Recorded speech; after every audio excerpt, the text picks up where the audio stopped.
Hello student, मैं प्रेम sir आपका बहुत बहुत वेलकम करता हूँ हमारे यूट्यूब चैनल कॉमर्स एकेडमी में। और जैसे कि बहुत सारे स्टूडेंट्स की डिमांड आ रही थी कि सर इन्वेंट्री वैल्यूशन के ऊपर कोई वीडियो बनाइए, तो आज मैं आपको इन्वेंट्री वैल्यूशन सिखाऊंगा। इन्वेंट्री वैल्यूशन आपके सीए फाउंडेशन कोर्स में है, साथ ही साथ ये भी सीए इंटरमीडिएट में भी आता है कॉस्टिंग के अंदर, और बीकॉम फाइनल के लिए यूजफुल है जिसमें बीकॉम फाइनल में कॉस्टिंग का चैप्टर है मटेरियल्स, वहां पर भी इन्वेंट्री वैल्यूशन हमें करना होता है। तो आज हम सीखेंगे इन्वेंट्री वैल्यूशन।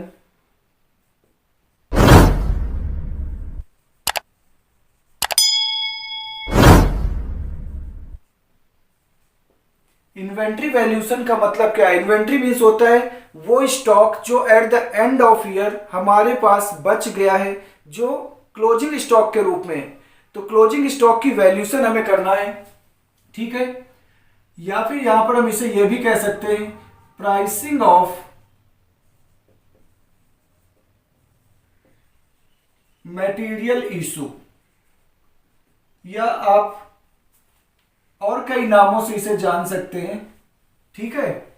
तो इन्वेंट्री वैल्यूशन करना है मीन्स हमारे पास जो स्टॉक बचा है eight the end of year उसकी क्या वैल्यू रिकॉर्ड करें अपने बुक्स में, ठीक है। तो as per accounting standard,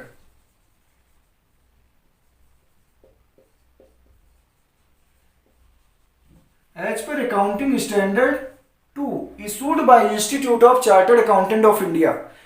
accounting standard जो कि सीए इंस्टीट्यूट इशू करता है, उसके अकाउंटिंग स्टैंडर्ड 2 के अकॉर्डिंग क्लोजिंग स्टॉक या inventory is valued at inventory is valued at cost price और net realisable value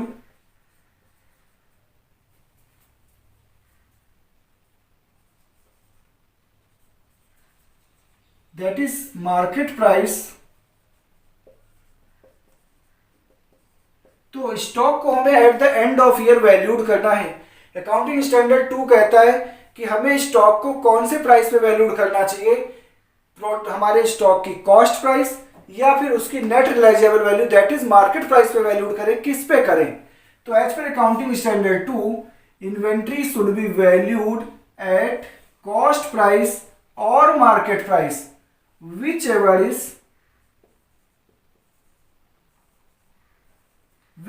is lower. ये तो क्राइटेरिया है as per accounting standard 2, but how to make detailed valuation of closing inventory आज हम वही सीखेंगे, ठीक है। तो आप इसका स्क्रीनशॉट ले लें। अब इसके बाद मैं आपको बताता हूं कि हमारे पास कितने मेथड्स होते हैं इन्वेंट्री वैल्यूशन के। उसके बाद फिर मैं आपको सारे मेथड्स के प्रैक्टिकल क्वेश्चंस बताऊंगा, ठीक है। तो नॉर्मल तरीका तो ये है।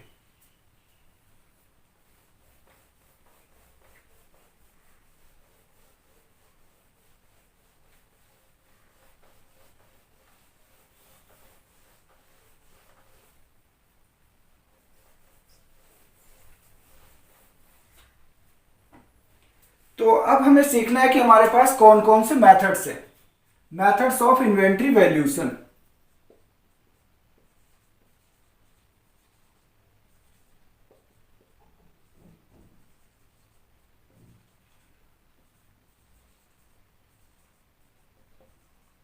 There are so many methods based on different criteria. अब अलग अलग बेसिस पर हम इसका वैल्यूशन कर सकते हैं।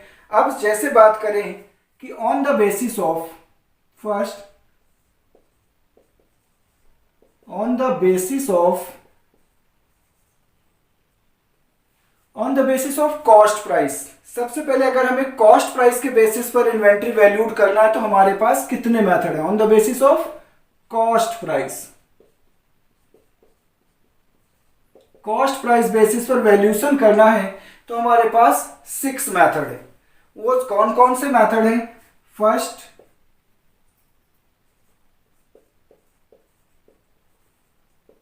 Specific price method. जबकि सेकंड मेथड है, अभी सभी मेथड्स को हम डिटेल में करेंगे, अभी केवल मेथड्स के नाम मेंशन कर रहा हूं। सेकंड मेथड है फर्स्ट इन फर्स्ट आउट, जिसे हम फीफो मेथड भी कहते हैं। थर्ड मेथड है लास्ट इन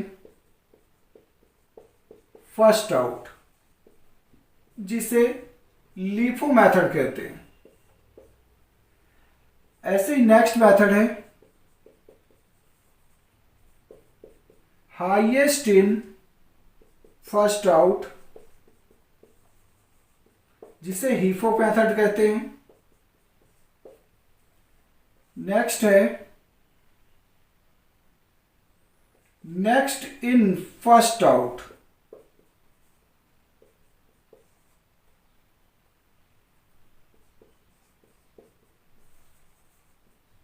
जिसे नीफो मेथड कहते हैं।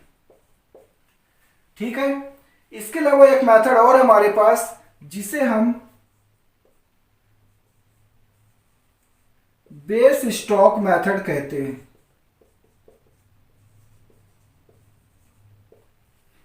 अब ये 6 मेथड हैं जो कॉस्ट प्राइस पर बेस्ड है। ऐसे ही हमारे पास कुछ और भी मेथड हैं जिन्हें हम अपने कॉस्टिंग में यूज करते हैं। वो है, ये तो बेसिस पर हैं और कुछ कॉस्ट प्राइस मेथड से डेराइव किए गए हैं। तो सेकंड क्राइटेरिया है derived from cost price. Derived from cost price, यहां पर है बेसिस ऑफ कॉस्ट प्राइस, यहां पर है डेराइव्ड, मीन्स इस कॉस्ट प्राइस मेथड से ही डेराइव किए गए कुछ और भी मेथड हैं। उनमें कौन से हैं, जैसे सबसे पहला है हमारा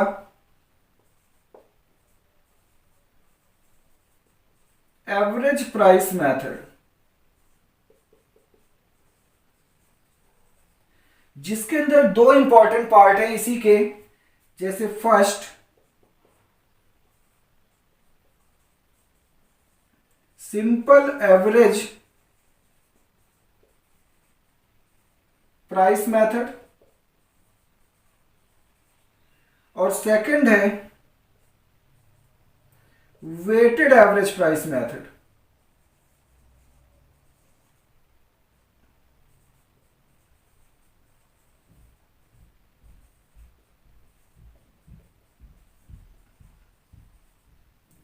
ठीक है, ये दोनों मेथड किस पर बेस्ड है, एवरेज कॉस्ट पर बेस्ड है या एवरेज प्राइस पर बेस्ड है।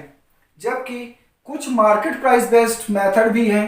और अगर तीसरा बात करें तो स्टैंडर्ड कॉस्ट मेथड।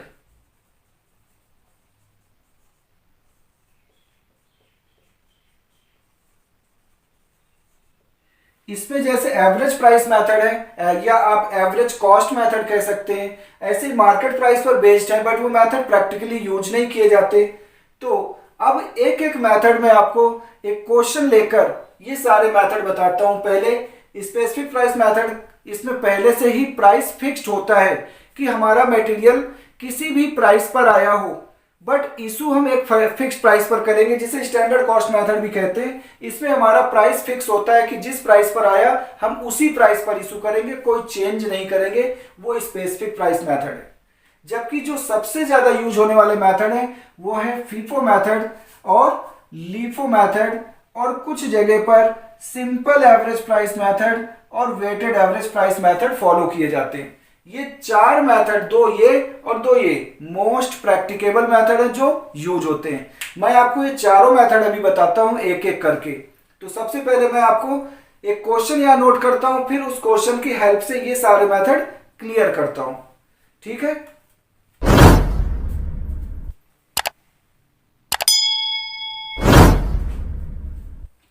तो ये क्वेश्चन मैंने अभी आपके लिए नोट किया है। इस क्वेश्चन से हम आपको चारों मेथड सिखाएंगे।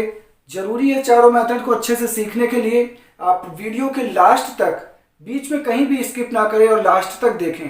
आपको चारों मेथड अभी बहुत अच्छी तरीके से समझ आ जाएंगे। तो सबसे पहला मेथड है हमारा, मीन्स क्वेश्चन क्या है, पहले मैं क्वेश्चन आपको समझा देता हूँ। क्वेश्चन में आपको कुछ रिसीव दिया है, अलग अलग डेट पर हमने इन्वेंट्री मीन्स मटेरियल परचेज किया है, और ये फिर कुछ आपको इशूज दे रखे हैं कि ये मटेरियल हमने कब कब इशू किया है। आपको एक बात यहाँ पर समझना है ध्यान से कि ये जो मटेरियल वैल्यूएशन का चैप्टर है, बेसिकली ये रॉ मटेरियल वैल्यूएशन का चैप्टर है। परचेज तो हम मार्केट से करते हैं, मार्केट से रॉ मटेरियल की फॉर्म में, और ये जो वैल्यूएशन होता है इन्वेंट्री वैल्यूएशन, ये वैल्यूएशन कौन करता है? ये वैल्यूएशन स्टोर कीपर करता है। स्टोर कीपर मीन्स कि जितना भी मटेरियल हम मार्केट से परचेज करते हैं वो सारा मटेरियल कहाँ रखा जाता है? स्टोर में, in form of raw material. और स्टोर कीपर ही ये पूरी अकाउंटिंग करता है कि उसके पास कितना मटेरियल आया, कौन कौन सी डेट पे आया, और कौन कौन सी डेट पर उसने कितना मटेरियल इशू किया, और eight the end of the month उसके पास, और eight the end of year उसके पास कितना मटेरियल बचा है, इसकी वैल्यूएशन करना है।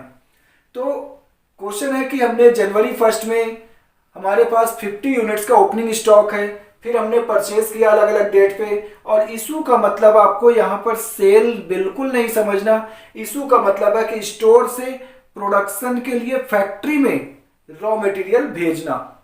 इसलिए यहाँ पर हम कोई भी मार्केट प्राइस को कंसीडर नहीं करते, क्योंकि अभी हम यहाँ पर मटेरियल प्रोडक्शन के लिए भेज रहे हैं, ना कि मार्केट में सेल कर रहे हैं। ठीक है, तो सबसे पहले ये क्वेश्चन है और लिखा है calculate value of closing inventory. हमारे पास at the end of month जनवरी कितना क्लोजिंग स्टॉक बचा है उसकी वैल्यू फाइंड करना है using FIFO method and LIFO method, means first in first out method, last in first out method. तो सबसे पहले इसका जो सॉल्यूशन करेंगे वो हमें किससे करना है? First in first out means FIFO method से। अब ये मेथड क्या कहता है कि जो मटेरियल सबसे पहले आया उस मटेरियल को ही सबसे पहले इशू करना है, जो मटेरियल बाद में आया उसे बाद में इशू करेंगे। ऐसा कौन सी इंडस्ट्रीज ये मेथड फॉलो करती हैं? ये मेथड नॉर्मली उन इंडस्ट्रीज के द्वारा फॉलो किया जाता है जिनका मटेरियल पेरिसेबल नेचर का है। पेरिसेबल का मतलब कि जो मटेरियल लॉन्ग टाइम तक स्टोर नहीं किया जा सकता, जो जल्दी खराब हो सकता है। तो उस मटेरियल में, क्योंकि अगर मान लो हमें जो मटेरियल जनवरी में आया, जनवरी 1, 5 है, 8 और 25 में, अब वो मटेरियल अगर हमें इशू करना है, तो अगर रिसेंट का मटेरियल मान लो 25 को हमें मटेरियल इशू करना है, तो हम 25 को कौन सा इशू करेंगे? जो सबसे पहले आया था, क्योंकि वो लॉन्ग टाइम तक स्टोर नहीं किया जा सकता। ठीक है, तो फर्स्ट इन फर्स्ट आउट का मतलब जो मटेरियल पहले आएगा उसे हम पहले प्रोडक्शन के लिए इशू करेंगे ताकि वो मटेरियल खराब ना हो। ठीक है, तो ये अकाउंटिंग अभी मैंने आपको बताया कि अकाउंटिंग कौन करता है? Store keeper. तो स्टोर कीपर जो स्टेटमेंट बनाता है उसे बोलते हैं स्टोर लेजर समरी। तो यहां पर हमें बनाना है स्टोर लेजर समरी, जिसमें हमें बेसिकली 3 मेन कॉलम रखने हैं। वैसे तो 4 कॉलम कह सकते हैं, एक कॉलम हमें डेट के लिए रखना है और बाकी को 3 पार्ट में डिवाइड कर देना है।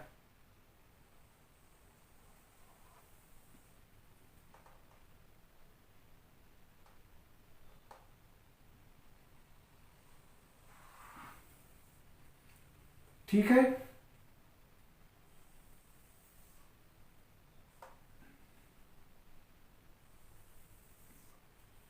और ये सभी 3 कॉलम्स को, जो हमारे पास फर्स्ट, सेकंड, थर्ड कॉलम है, इन 3 कॉलम को हमें क्या करना है?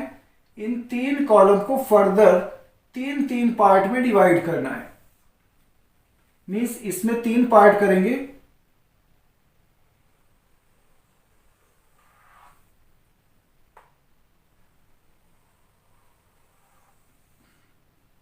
ऐसे इसमें भी हमें 3 पार्ट करने हैं।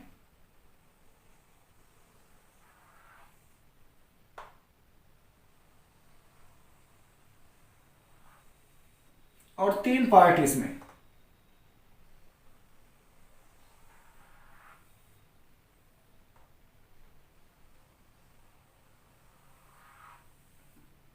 ठीक है। अब ये जो 3 कॉलम बनाए इनके नाम क्या हैं? सबसे पहले तो जो फर्स्ट कॉलम है हमारा, उसमें हमें डेट मेंशन करना है। फर्स्ट कॉलम है हमारा रिसिप्ट का, मीन्स हमें जो मटेरियल मिला है या मटेरियल हमने परचेज किया, कब परचेज किया, कितनी क्वांटिटी में परचेज किया। दूसरा कॉलम है इशू का, मीन्स हमने प्रोडक्शन के लिए कितना मटेरियल भेजा है। और हमारे पास तीसरा कॉलम होगा कि हमारे पास कितना स्टॉक इन्वेंट्री का बचा हुआ है। तो 3 कॉलम हो गए, रिसिप्ट जिसमें मटेरियल का आना दिखाएंगे, इशू जिसमें मटेरियल का जाना दिखाएंगे, और बैलेंस जो हमारे पास बचा है। और ये जो 3 सब पार्ट किए गए, इनमें हमें 3 नाम देने हैं। पहले कॉलम में क्वांटिटी, दूसरे में रेट और तीसरे में अमाउंट। ऐसे ही क्वांटिटी, रेट और अमाउंट, क्वांटिटी, रेट और अमाउंट, ये 3 सब डिवीजन कर लिए। अब सबसे पहले देखें कि हमारे पास स्टार्टिंग कहां से होती है? जनवरी 1 में। जनवरी 1 में बैलेंस है 50 यूनिट्स का @4 पर यूनिट। तो क्या ये मटेरियल हमने 1 जनवरी को परचेज किया है? बिल्कुल नहीं, लिखा हुआ है बैलेंस है हमारे पास 50 यूनिट्स। तो हम यहां पर जनवरी 1 की डेट लिखेंगे। रिसिप्ट में और इशू में कुछ भी नहीं दिखाएंगे क्योंकि मटेरियल हमारे पास बैलेंस की फॉर्म में है, इसलिए बैलेंस कितना हमारे पास 50 यूनिट्स है। और 50 यूनिट्स का रेट क्या है? @4 पर यूनिट। तो रेट में लिखेंगे 4, इन दोनों को मल्टीप्लाई कर लेंगे तो 200 यूनिट्स, 200 रुपीज का मटेरियल हमारे पास अवेलेबल है। फिर क्या हुआ? 1 जनवरी के बाद हमें डेट चेक करना है क्योंकि यहां सारे रिसिप्ट ही केवल दिखाए गए और यहां इशू। 1 के बाद 5 जनवरी डेट आती है। 5 जनवरी को हमने 40 यूनिट्स @3 पर यूनिट, मतलब 40 यूनिट हमने खरीदी है 3 रुपए पर यूनिट के रेट से। इसमें आपको परचेज ऑर्डर नंबर दिया होगा। परचेज ऑर्डर नंबर का हमें कुछ नहीं करना चाहे तो हम एक कॉलम बना सकते हैं परचेज ऑर्डर नंबर का। जैसे यहाँ पर इशू में मटेरियल रिक्विजिशन नंबर, MR का मतलब होता है मटेरियल रिक्विजिशन नंबर, ऐसे यहाँ पर परचेज ऑर्डर नंबर होता है। तो हम स्पेसिफिक कॉलम उसका भी एक ड्रॉ कर सकते हैं। तो हमने 5 जनवरी को 40 यूनिट परचेज किया 3 रुपीज पर यूनिट के रेट से। तो यहां पर आप दिखाओगे 5 जनवरी में 40 यूनिट्स हमने परचेज किया है @3 पर यूनिट। तो ये हो गया हमारे पास 120 रुपीज का। अब हमारे पास इन्वेंट्री का कितना स्टॉक हो गया? तो हमें अलग अलग दिखाना है कि हमारे पास 50 यूनिट 4 रुपीज वाला 200 रुपीज का है और 40 यूनिट और हमने परचेज किया 40 यूनिट। तो हमारे पास जो टोटल स्टॉक है वो 90 यूनिट का हो गया। बट इन्हें प्लस नहीं करना, अलग अलग रखना है। क्यों? क्योंकि ये अलग अलग प्राइस के। पुराना मटेरियल हमारा 4 रुपए वाला था और न्यू मटेरियल ये 3 रुपए के रेट से खरीदा है। अगर आप इन्हें प्लस कर दोगे तो ये मिक्स हो जाएंगे, फिर इनका स्पेसिफिक प्राइस नहीं पता होगा हमें। तो ये 40 × 3 120 रुपए। हमारे पास अब इस टाइम पर 5 जनवरी को 2 तरह का मटेरियल है, 2 अलग अलग रेट का। 5 के बाद फिर 8 तारीख आती है। 8 जनवरी को हमने क्या परचेज किया? 30 यूनिट्स परचेज किया 4 पर यूनिट के रेट से। तो यहां पर आप परचेज में दिखाएंगे 8 को आपने परचेज किया 8 जनवरी को 30 यूनिट्स, 30 यूनिट्स @4 पर यूनिट्स। तो इसकी मल्टीप्लाई करके कितना आया? 120 रुपीज। तो अब हमारे पास मटेरियल 3 प्राइस का हो गया। अभी भी हमें अलग अलग दिखाना है कि 50 यूनिट्स 4 रुपीज वाला है हमारे पास 200 का, 40 यूनिट्स हमारे पास है 3 रुपए वाला 120 रुपीज का, और अभी जो रिसेंटली परचेज किया 30 यूनिट्स 4 रुपए वाला है 120 रुपीज का। अब आप इसकी ग्रुपिंग कर देंगे, फिर से पूरा एक ग्रुप बना देंगे कि 3 प्राइस का हमारे पास 3 तरह का मटेरियल है। ठीक है, इसके बाद आगे चलते हैं। 8 जनवरी के बाद ट्रांजेक्शन, 8 के बाद क्या आता है 10 जनवरी। तो 10 जनवरी को हमने इशू किया है मटेरियल रिक्विजिशन नंबर 4, इसका कुछ भी हमें नहीं करना। हमने 10 जनवरी को इशू किया है 70 यूनिट्स। तो 70 यूनिट कौन से प्राइस पर हम करेंगे, हमारे पास 3 तरीके का प्राइस है। तो 10 तारीख को हमने इशू किया है, यहाँ पर हम लिखेंगे 10 जनवरी। अब क्योंकि इशू किया है तो रिसिप्ट कॉलम में कुछ नहीं दिखाना, इशू में दिखाना हमें कितनी यूनिट, 70 यूनिट। बट 70 यूनिट हमारे पास, क्योंकि कौन सा मेथड फॉलो करना है, फर्स्ट इन फर्स्ट आउट, जो पहले आया उसे पहले इशू करना है। हमारे पास सबसे पहले कौन सा है, 50 यूनिट्स है, 4 रुपए वाला, हमें टोटल 70 यूनिट करना है। तो पहले हम 50 यूनिट जो पुराना मटेरियल है 4 रुपए वाला वो इशू करेंगे। यहां दिखाएंगे कि 50 यूनिट हमने 50 यूनिट 4 रुपए वाला इशू किया है 200 रुपीज का। और क्योंकि 70 यूनिट करना है तो हमें 20 यूनिट इसमें से लेना पड़ेगा, 20 यूनिट हमें इसमें से लेना पड़ेगा। तो 20 यूनिट का रेट क्या लगाएंगे, 3 रुपए पर यूनिट, कितने का हो गया, 60 रुपीज का। अब जरा देखें हमारे पास, हमने जब 70 यूनिट इशू कर दिया तो कौन सा मटेरियल हमारे पास बचा या कितना बचा। तो देखें तो इसमें से हमने 20 यूनिट तो कर दिया, बट अभी भी 20 यूनिट्स हमारे पास बचा हुआ है 3 रुपए वाला, जिसकी कीमत कितनी हो गई, 60 रुपीज। ऐसे ही ये पूरा 30 यूनिट हमारा बचा हुआ है, इसे अभी हमने नहीं भेजा। तो ये 30 यूनिट हमारे पास 4 रुपए वाला है, टोटल 120 यूनिट, 120 रुपीज का। अब हमारे पास केवल 2 ही प्राइस का मटेरियल बचा है। आई थिंक आपको समझ आ रहा होगा।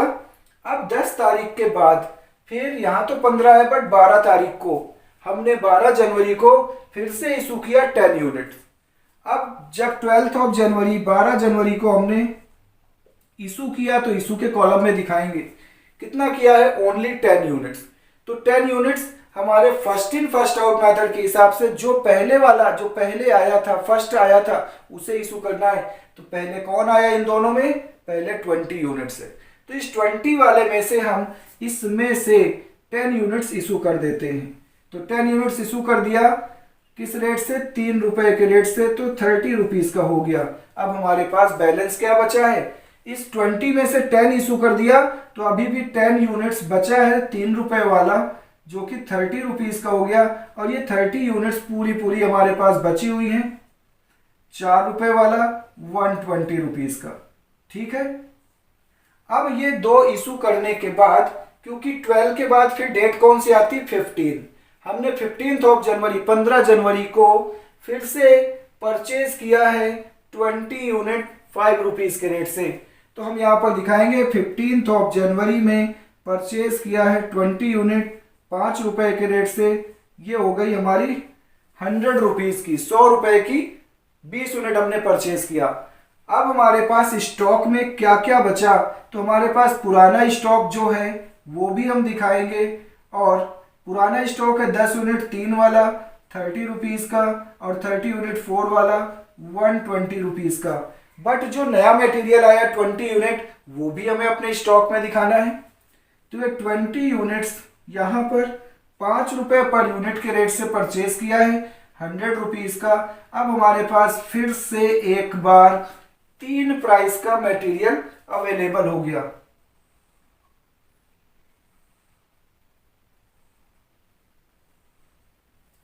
समझ आ रहा होगा आपको। अब 15 जनवरी के बाद, 15 जनवरी के बाद कौन सी डेट आती है, 20 जनवरी। 20 जनवरी को हमने मटेरियल रिक्विजिशन 6 आया हमारे पास। मटेरियल रिक्विजिशन होता क्या है, जो वर्क मैनेजर या फैक्ट्री मैनेजर होता है, जो फैक्ट्री में बैठता है, वो ये मटेरियल रिक्विजिशन तैयार करके भेजता है कि हमें इतना मटेरियल और चाहिए। तो कुल मिला के 20 यूनिट्स हमें फैक्ट्री से डिमांड आई है, तो हमने क्या करना है, स्टोर से अब 20 यूनिट्स और इशू करना है। तो 20 यूनिट्स हमने इशू किया कब, 20 जनवरी में 20 यूनिट इशू किया। तो आप इशू के कॉलम में जाएंगे, बट क्योंकि फीफो मेथड फॉलो करना है, जो पहले आया वो पहले भेजना है। हमारे पास पहले का तो 10 यूनिट है 3 रुपए वाला, इसलिए 10 यूनिट्स 3 रुपीज के रेट से 30 रुपीज का एक तो हमने इसमें से इशू कर दिया 10 यूनिट्स। और हमें 10, क्योंकि टोटल कितना इशू करना है, टोटल तो 20 यूनिट्स इशू करना है। 10 यूनिट्स हमने पहले वाले भेज दिया, तो बाकी 10 यूनिट्स हम इसमें से भेज देंगे 30 यूनिट्स में से। और इसका रेट क्या है, 4 रुपये। 4 रुपये के रेट से 40 रुपीज़ का हमने सेंड कर दिया, भेज दिया। तो 20 यूनिट्स में हमारे पास 2 प्राइस का मटेरियल गया। अब देखें हमारे पास बचा क्या।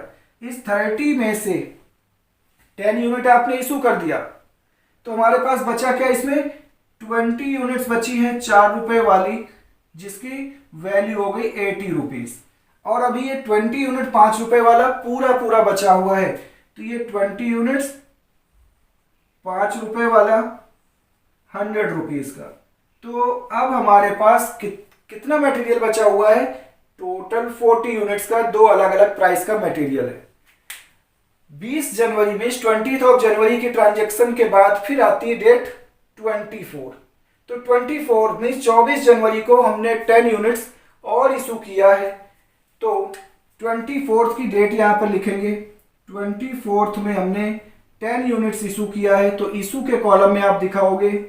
और 10 यूनिट्स का प्राइस क्या लेंगे, तो फीफो मेथड कहता है कि जो पहले है उसका प्राइस लेना है। पहले हमें इस 20 यूनिट में से इशू करना है, जिसका प्राइस है 4 रुपये। इसका मतलब 40 रुपये का हो गया।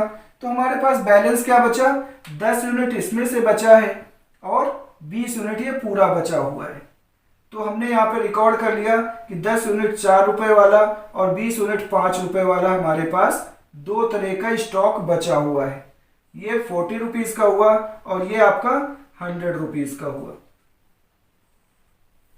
अब 24 के बाद 25 आती है। 25 जनवरी को हमने 40 यूनिट और परचेज किया 3 रुपए के रेट से। तो 25 यूनिट हमने 25 तारीख को यहाँ पर दिखाना है कि 25 जनवरी में हमने फिर से मटेरियल परचेज किया है।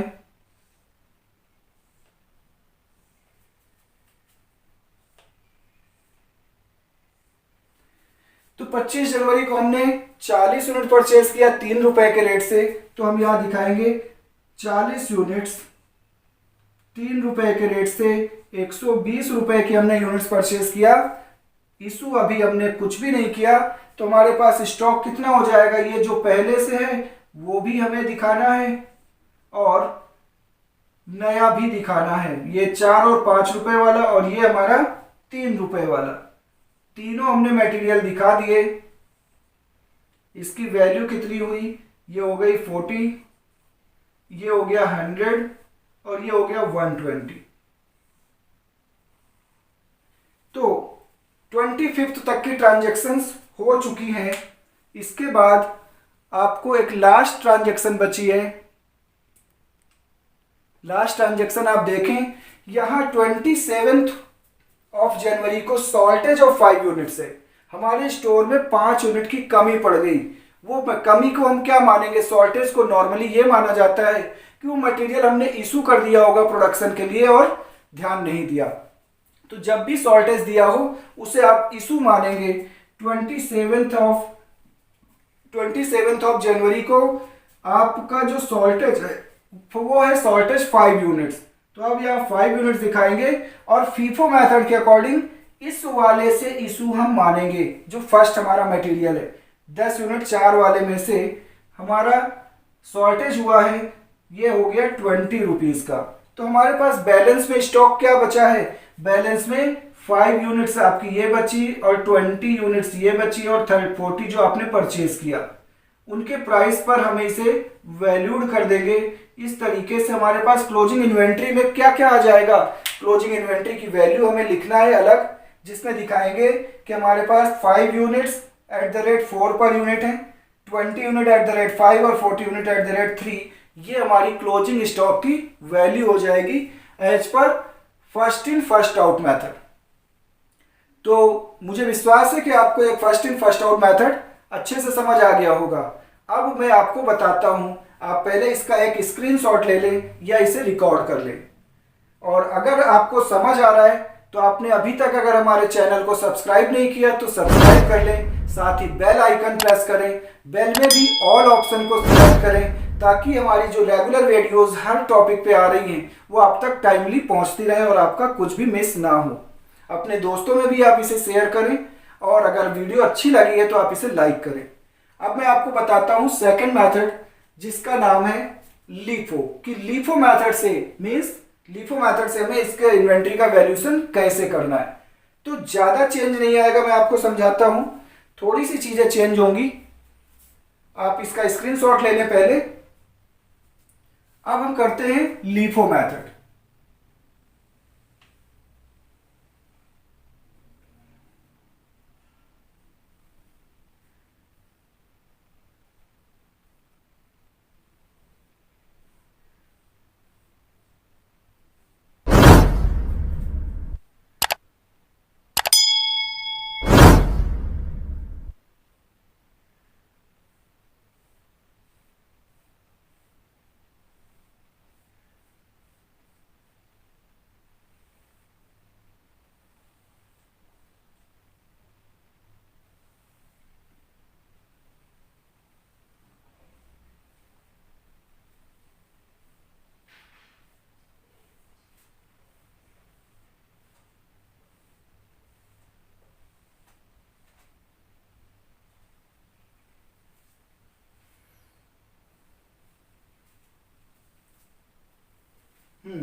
तो लीफो मेथड हमारा means last in first out.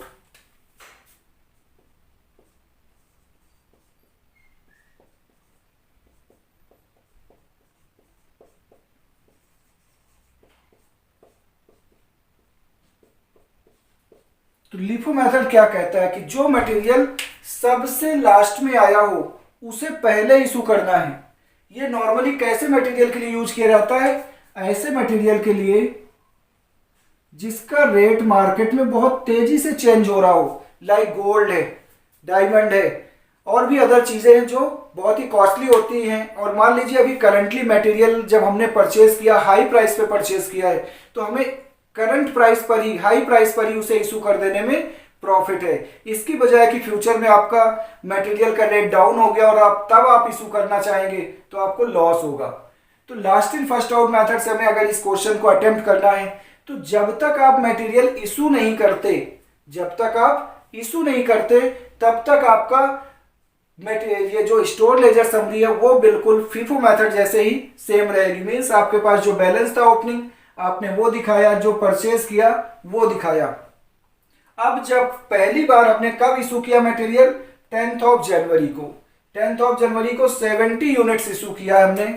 तो क्या चेंज आ जाएगा लीफो मेथड में, वो आप समझें। तो 10th ऑफ जनवरी को हमने 70 यूनिट्स इशू किया है। तो लीफो मेथड कहता है लास्ट इन फर्स्ट आउट, जो सबसे लास्ट में आया। आप देखिए सबसे लास्ट में कौन सा आया? 30 यूनिट्स, ये वाला। हमें टोटल 70 यूनिट्स इशू करना है, 70 यूनिट करना है। तो हम नीचे से चलेंगे। फीफो में हम क्या करते हैं? ऊपर से नीचे की तरफ आते हैं, क्योंकि पहले वाला पहले जाएगा।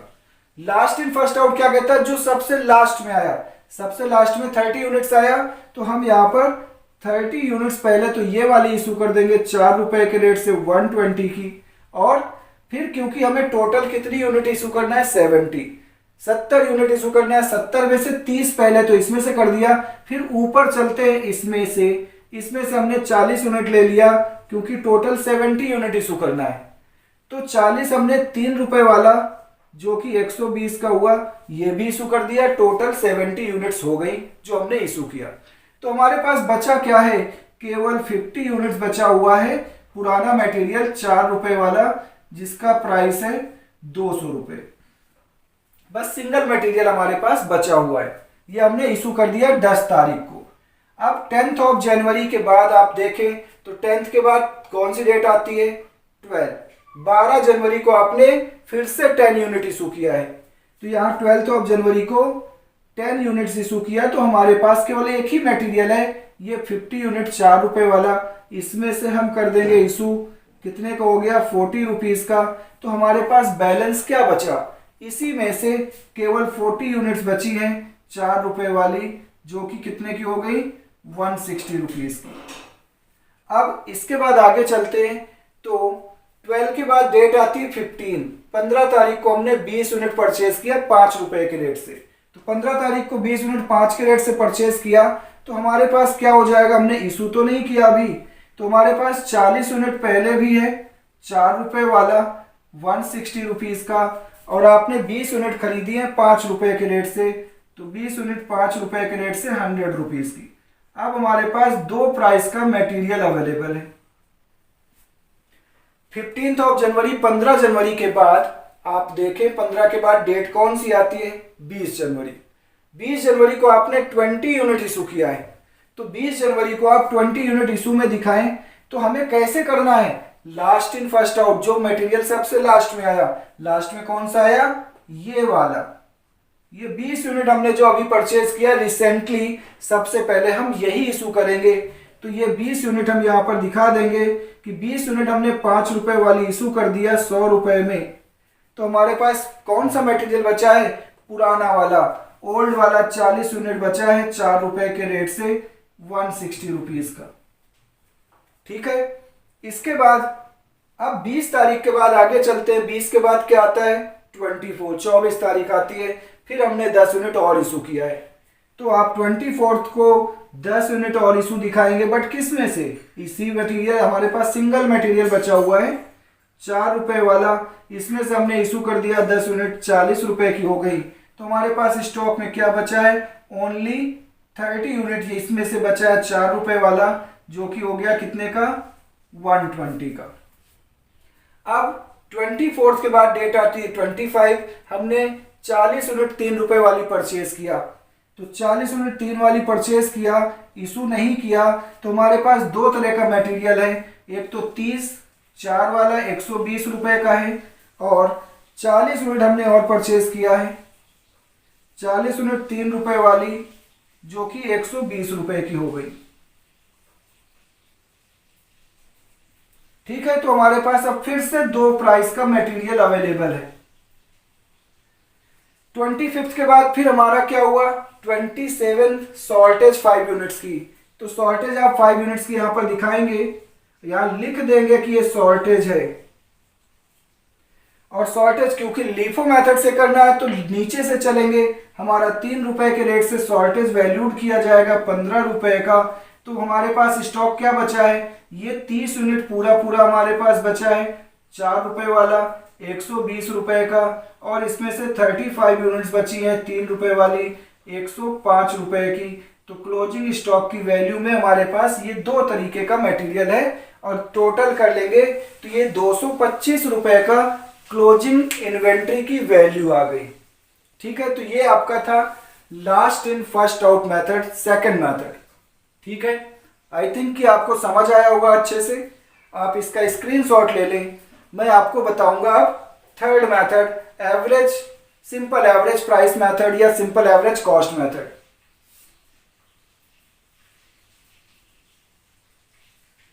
ले लिया होगा आपने स्क्रीनशॉट या नोट कर लिया होगा। अब मैं आपको बताता हूं थर्ड मेथड।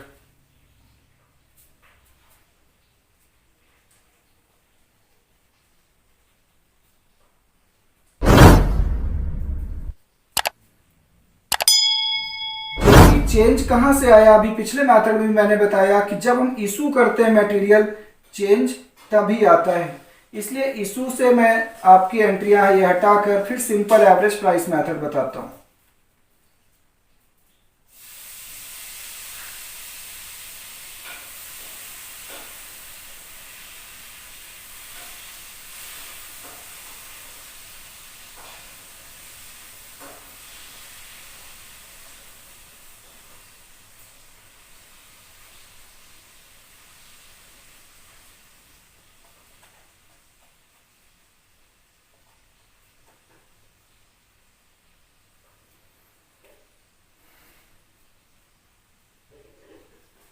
तो देखिए, अब थर्ड मेथड हमारा सिंपल एवरेज प्राइस मेथड या सिंपल एवरेज कॉस्ट मेथड भी हम इसे कहते हैं। तो एवरेज कॉस्ट मेथड में तीसरा है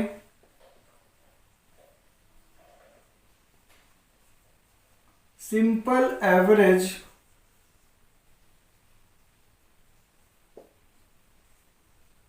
प्राइस या कॉस्ट मेथड। जिसके नाम से समझ आता है कि हमें क्या करना है, प्राइस का केवल एवरेज लेना है। ठीक है, तो जब तक आप मटेरियल परचेज करेंगे, जब तक आप परचेज कर रहे हैं ओनली, कोई मटेरियल इशू नहीं किया, तब तक आपको सिंपल तरीके से बिल्कुल ऐसे ही करना है। बट आपने सबसे पहले मटेरियल कब इशू किया? 10 जनवरी में 70 यूनिट्स आपने इशू किया है। तो अब क्योंकि हमें एवरेज प्राइस लेना है, कोई स्पेसिफिक प्राइस, ना तो फीफो वाला मेथड लेना, ना लीफो वाला, ना पहले का प्राइस ना बाद का प्राइस, बल्कि केवल प्राइस का एवरेज लेना है। इसलिए आप 70 यूनिट्स यहाँ पर इकट्ठे दिखा देंगे कि आपने 70 यूनिट्स इशू किया है। क्योंकि प्राइस का एवरेज लेना है तो हमारे पास देखें कि 70 यूनिट इशू करते समय कितने प्राइस का मटेरियल है। 1 2 3, 3 प्राइस का मटेरियल हमारे पास अवेलेबल है। तो हम इन तीनों का एवरेज कर लेंगे। 4 + 3 + 4, इन्हें 3 से आप डिवाइड कर दें तो 4 + 3 7 और 4 11, 11 को आप 3 से डिवाइड कर देंगे, अराउंड 3.67 आ जाएगा। 3.67, एक बार कैलकुलेटर से वैल्यूड करते हैं तो इसे कैलकुलेट करके चेक करते हैं, देखते हैं तो हमारा आया कितना। सम 4 + 3 + 4 11 डिवाइड बाई 3 प्राइसेस है इसलिए 3 से डिवाइड किया। 4 प्राइसेस होते तो 4 से डिवाइड करते, तो डिवाइड किया 3 से, आया 3.666 मीन 3.67। अब आपने इस प्राइस पर 70 यूनिट इशू कर देना है, इंटू 70 यूनिट हमने कर दिया तो 256 रुपीज आया, या आप 257 भी लिख सकते हैं क्योंकि 256.66 आ रहा है, 257 कर दे। अब एक बात और यहां समझना है कि आपने 70 यूनिट इशू कर दिया तो आपके पास मटेरियल कौन सा बचा। तो हमेशा इस मेथड के अंदर भी बैकग्राउंड में फीफो मेथड माना जाता है कि जो 70 हमने इशू किया है वो ऊपर से किया होगा। पहले 50 यूनिट इसमें से किया होगा और फिर 20 यूनिट इसमें से किया होगा। 50 वाला मटेरियल पूरा जा चुका है, इसमें से भी 20 यूनिट जा चुका है, तो बचा कितना? 20 यूनिट इसमें और बचा है, और ये 30 पूरा बचा हुआ है। ये 20 3 रुपए वाला है और 30 4 रुपए वाला है, तो ये आपका 60 रुपीज का हो गया और ये आपका 120 रुपीज का हो गया। आपके पास अभी भी 2 प्राइस का मटेरियल बचा हुआ है। ठीक है, तो क्योंकि नाम इसका सिंपल एवरेज प्राइस है इसलिए हमने केवल 3 तरीके के प्राइस का मटेरियल था, तीनों प्राइस का एवरेज लिया। अब हमने 12 तारीख को फिर से 10 यूनिट इशू किया, तो जब 12 तारीख को आप 10 यूनिट इशू करोगे तो आप देखो कि आपके पास कितने प्राइस का मटेरियल बचा हुआ है। 2 प्राइस हैं, 3 रुपए और 4 रुपए, तो आप केवल इन 2 प्राइस का एवरेज लेंगे, 3 + 4, और क्योंकि 2 प्राइस है इसलिए 2 से डिवाइड करेंगे। आपका प्राइस आएगा कितना? 7 रुपए डिवाइड बाई 2, 3.5। तो 3.5 के रेट से आपने 10 यूनिट इशू किया तो वैल्यू कितनी आई? 35 रुपीज। अब आप देखें कि आपके पास कौन सा मटेरियल बचा है। 10 यूनिट इशू किया है, फीफो बैकग्राउंड में चलता है, तो आप ये मानेंगे कि 10 यूनिट तो इसमें से गई, अभी भी 10 यूनिट इसमें हमारे पास बची हुई हैं, और ये 30 यूनिट आपका पूरा बचा हुआ है। 2 प्राइस है 3 और 4, वैल्यू हो गई 30 और 120। ठीक है, आपको समझ आ रहा होगा। अब फिर हमने 15 तारीख को क्या किया? 20 यूनिट परचेज किया 5 रुपए के रेट से। तो आपके पास अब इशू नहीं किया बल्कि परचेज किया है, तो आपके पास अब 2 मटेरियल तो पहले से है, और तीसरा आपने 20 यूनिट और परचेज कर लिया। अब 3 प्राइस का मटेरियल फिर से हो गया हमारे पास, 3 रुपए वाला, 4 रुपए वाला और 5 रुपए वाला। वैल्यू हो गई 30 रुपीज, ये हो गया 120 रुपीज और ये हो गया 100 रुपीज। अब 15 तारीख के बाद, 15 के बाद क्या आता है? 20 तारीख। आपने 20 जनवरी, 20 जनवरी को 20 यूनिट इशू कर दिया। तो जब 20 यूनिट आप इशू करोगे तो आप देखो कि आपके पास कितने प्राइस का मटेरियल है। फिर से 3 प्राइस आ गए हमारे पास, एक तो 3 रुपए वाला है, 4 रुपए वाला है, 5 रुपए वाला है। तीनों को सम करके 3 से डिवाइड कर दो, तो 4 और 3 7 और 5 12 को 3 से डिवाइड किया, रेट आया 4 रुपए। इसका मतलब ये 20 यूनिट 4 रुपए के रेट से हमने इशू किया 80 रुपीज में। तो हमारे पास स्टॉक फिर क्या बचा? तो 20 यूनिट इशू किया तो मानेंगे कि पहले हमने 10 ये पूरा कर दिया होगा, फिर बाकी इसमें से 10 यूनिट हमने किया, तो इसमें से 20 यूनिट अभी भी हमारे पास बची और ये 20 पूरा बचा है। ये 20 यूनिट 4 रुपए वाली है और ये 20 यूनिट 5 रुपए वाली है। दो प्राइस का मटेरियल हमारे पास बचा है। ठीक है, आई थिंक कि समझ आ रहा होगा आपको। और अब ये थी 20 तारीख की ट्रांजेक्शन। 20 तारीख के बाद कौन सी डेट आती है? 24। 24 को 10 यूनिट हमने फिर से इशू किया, तो 24 को आप 10 यूनिट इशू करेंगे, बट 24 तारीख को हमारे पास केवल दो ही प्राइस का मटेरियल है, इसलिए दो प्राइस का आप एवरेज लेंगे। 4 + 5 डिवाइड बाई 2, तो कितना आ गया? 4.5, 4.5 रुपए। 4.5 के रेट से आपने 10 यूनिट इशू किया 45 रुपीज में। तो आपके पास अब क्या बचा है? इसमें से आपने 10 यूनिट इशू कर दिया, तो आपके पास अभी भी 10 यूनिट इसमें से बची है और 20 यूनिट ये पूरा बचा है। प्राइस है 4 रुपए और 5 रुपए के रेट से।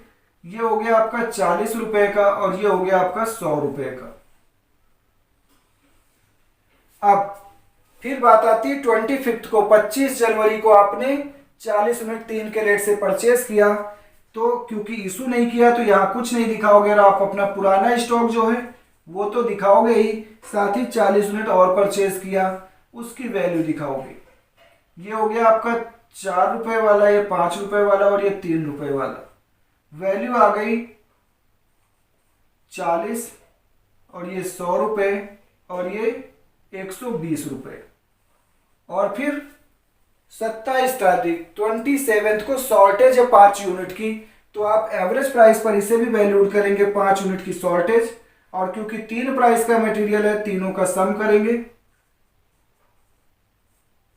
Divide by 3। तो 4 5 9 और 3 12 को 3 से डिवाइड किया, 4 रुपए का प्राइस आया। इसका मतलब कि 20 रुपए की हमें शॉर्टेज हुई है और बैलेंस हमारे पास क्या बचा है? इसमें बचा 5 यूनिट और ये 20 और ये 40। ठीक है, इसकी वैल्यू हमारी वही रहेगी 4 5 और 3, और इस तरीके से closing stock simple average price से वैल्यूड हो जाता है। अब लास्ट मेथड हमारे पास वेटेड एवरेज प्राइस मेथड। उसे बताने से पहले आप इसका स्क्रीनशॉट ले लें। ठीक है, अब चौथा मेथड आता है जिसमें थोड़ा सा चेंज आएगा, ये थोड़ा स्पेसिफिक है और अच्छा मेथड माना जाता है। तो अब इसमें हमारे थोड़ा सा फॉर्मेट में भी चेंज आएगा, बट ज्यादा चेंज नहीं आएगा, आप समझें। यहां पर जो बैलेंस का कॉलम है इसमें हमारे कॉलम तो 3 रहेंगे, बट ये प्लेस बदल जाएंगे।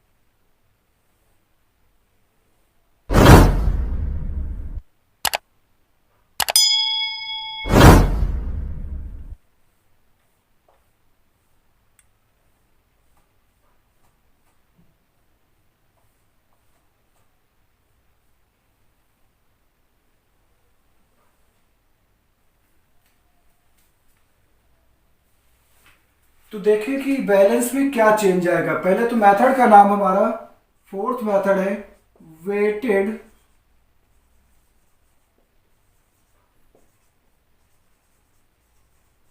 Average price method. बहुत जगह पर यही मेथड अप्रोप्रिएट माना जाता है, क्योंकि हम यहाँ पर एक एवरेज प्राइस ले रहे हैं वो भी वेट का यूज करके, तो बेस्ट मेथड माना जाता है इसे।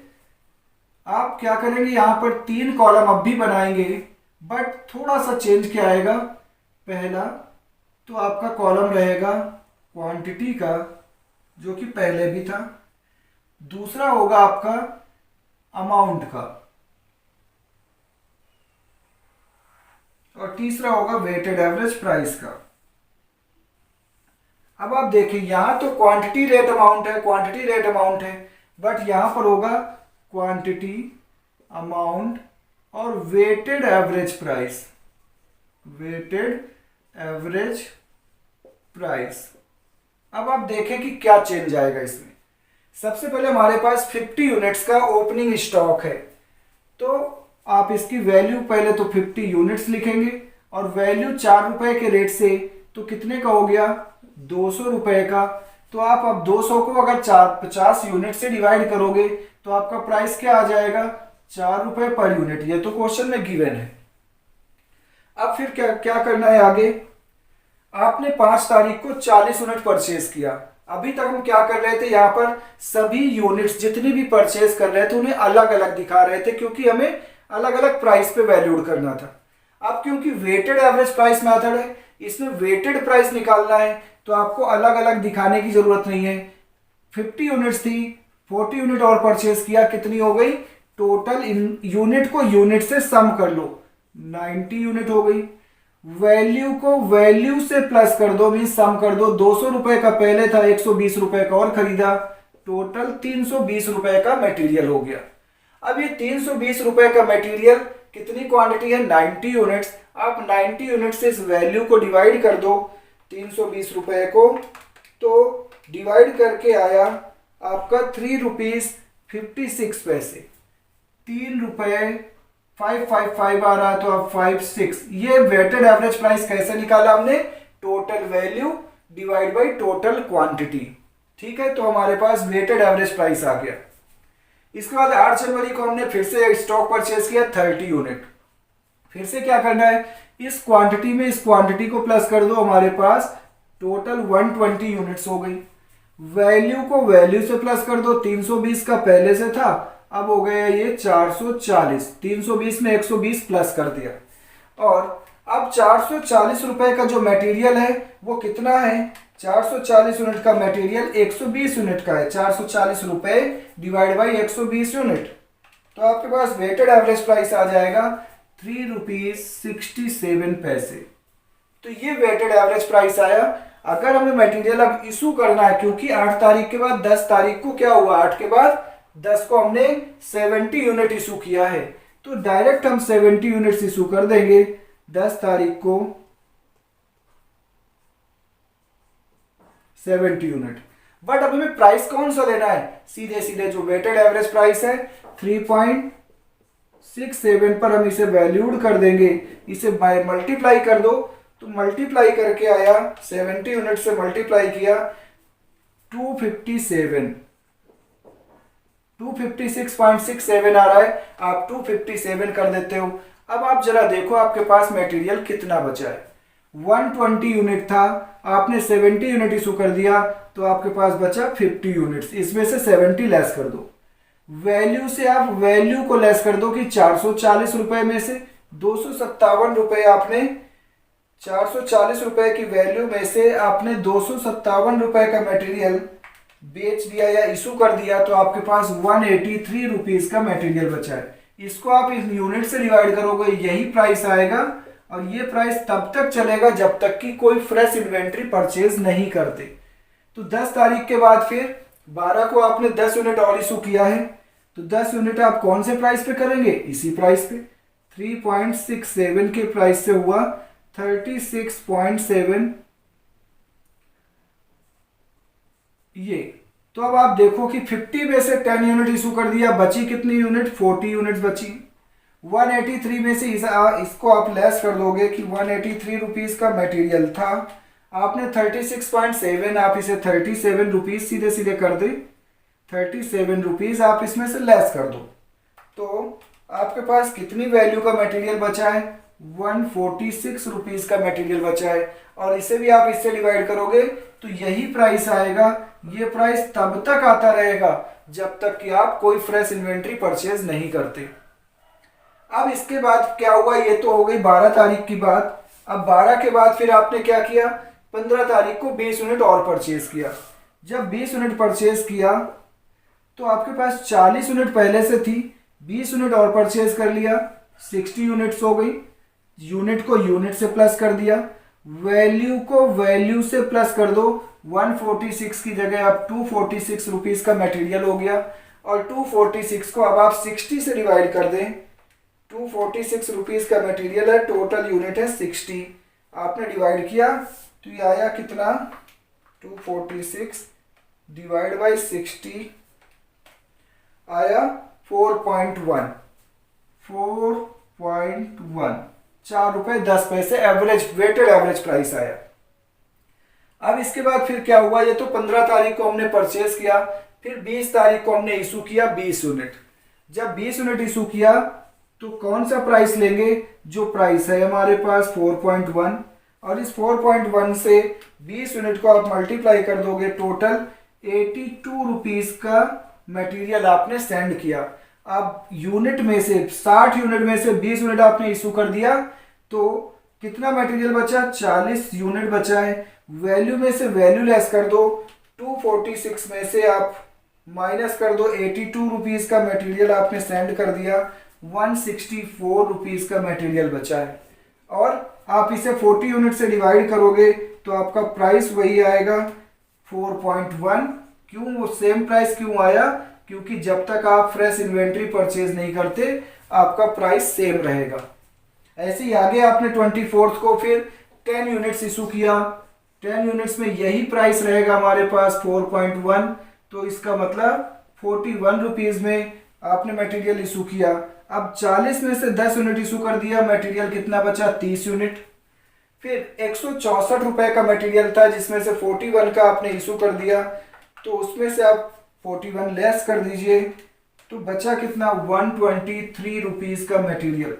इसे आप इससे डिवाइड करोगे आपका प्राइस अभी भी सेम आएगा क्योंकि अभी कोई न्यू मटेरियल परचेज नहीं किया। बट 25 तारीख को जब 40 यूनिट हमने परचेज किया 3 के रेट से, तो आपके पास मटेरियल कितना हो गया, आप देखें 30 यूनिट था, 40 और खरीद लिया, 70 यूनिट का मटेरियल हो गया। वैल्यू 123 थी और 120 का और खरीद लिया, 120 और प्लस कर दो, 243 रुपीज़ का मटेरियल आया। अब इसको आप 70 से डिवाइड कर दो तो आपके पास वैल्यू आ गई 3.47। ठीक है, तो हमारे पास इतना हो गया। अब लास्ट में 27 को क्या हुआ, शॉर्टेज 5 यूनिट की है, तो आप शॉर्टेज को इशू के कॉलम में दिखाएंगे और इसी प्राइस पर वैल्यूड करेंगे 3.47 इंटू 5 यूनिट्स की शॉर्टेज, तो ये आ गया 17 रुपीज़ अप्रोक्सीमेटली 17.357 आ रहा है, तो 17 लिख देते हैं। अब आप 70 यूनिट में से 5 यूनिट आपकी लेस हो गई, 65 यूनिट का मटेरियल बचा है। इसमें से आप 17 लेस कर दो, 243 से 17 रुपीज़ लेस कर दो तो बचा है 243 माइनस 17 रुपीज़, वैल्यू बची 226 और इसका प्राइस भी क्या आएगा, यही प्राइस रहेगा। तो ये आपका हो गया वेटेड एवरेज मेथड से क्लोजिंग इन्वेंट्री की वैल्यूशन। तो विश्वास करता हूँ, बिलीव करता हूँ कि आपको यह मेथड भी अच्छे से समझ आया होगा। और अगर आपको वीडियो अच्छी लगी है और चैनल सब्सक्राइब नहीं किया तो अब आप जल्दी से कर लें उसे, और साथ ही बेल आइकन प्रेस करें। अगर आपको अच्छा लगा तो आप लाइक भी करें और दोस्तों में शेयर करें। अगला पार्ट जो लेकर आएंगे उसमें मटेरियल की वैल्यूशन तो हमने आज सीख लिया। मटेरियल का ही सेकंड पार्ट है जो कि आपके सीए फाउंडेशन कोर्स में नहीं है बट बीकॉम फाइनल में और सीए इंटरमीडिएट में है। तो वो मेथड्स मैं अगली क्लास में मीन्स अगले पार्ट में लेकर आऊँगा। तब तक के लिए आप सब इसकी प्रैक्टिस करें। क्वेश्चन ना मिले आपको, आप बोले मुझे कमेंट बॉक्स में कमेंट करें, मैं आपको क्वेश्चंस भी प्रोवाइड कर दूंगा। ठीक है, बाकी तब तक आप सब अपना बहुत बहुत ध्यान रखें। Thank you.